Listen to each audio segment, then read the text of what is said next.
Depuis le coup d'État du 26 juillet 2023 au Niger, les relations entre le Niger et le Bénin ont été marquées par des tensions diplomatiques et la fermeture de la frontière nigérienne.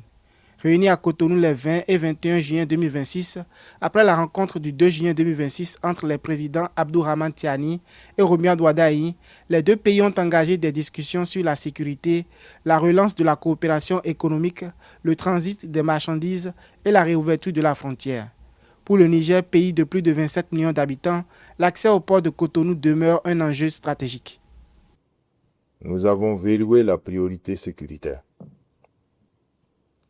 Nous avons également jeté les bases d'une normalisation économique et juridique.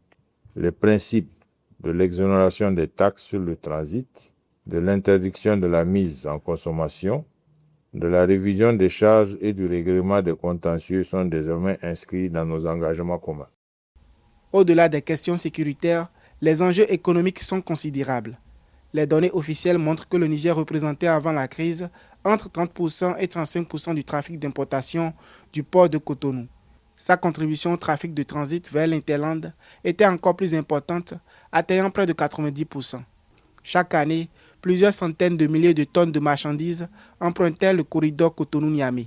Ce flux soutenait des milliers d'emplois dans le transport, la logistique, la manutention, l'entreposage et le commerce.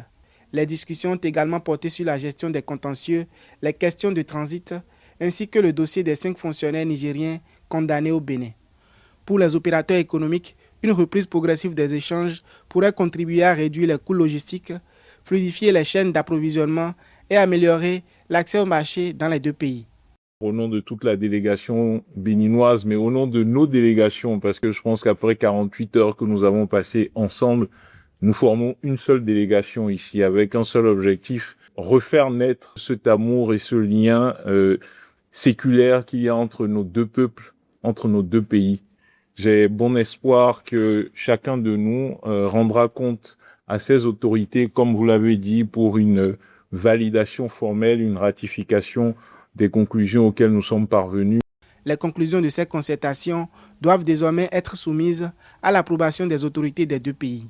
Long de plus de 1000 km, le corridor Cotonou-Niamey demeure un axe vital pour les échanges régionaux. De Malanville à Gaïa, de Dosso à Niamey, des dizaines de milliers de familles dépendent directement ou indirectement de cette activité économique. Une nouvelle rencontre est annoncée à Niamey afin de poursuivre les discussions et de transformer les avancées diplomatiques en mesures concrètes pour les populations béninoises et nigériennes.